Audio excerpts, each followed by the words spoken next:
哇！呢個被我開發到極致嘅全能鞋櫃，每個小設計完全解決出入門嘅需求，唔使彎腰，唔使扶牆，1秒就能夠完成換鞋。上層放室內嘅拖鞋，下層就放出街嘅鞋。底板安裝滑軌，咁樣抽拉更加絲滑。第二，玄關深度45厘米，浪費空間，所以我用升降門設計咗一個10厘米嘅暗格，空間嵌入訂做嘅飾品收納盒，放一啲出門所用嘅香水、眼鏡、佩戴飾品，咁樣就唔使揾嚟揾去，3秒搞定出門佩戴。上面仲有一個獨立嘅上翻櫃，擺啲要用嘅手袋。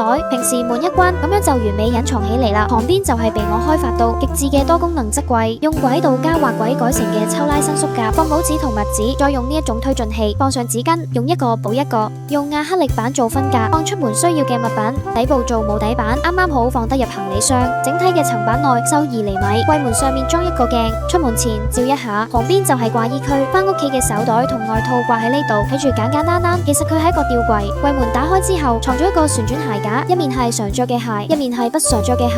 底部仲有2個開放格，鞋櫃嘅設計真係非常重要。如果你都覺得有興趣，快啲 follow 我哋啊！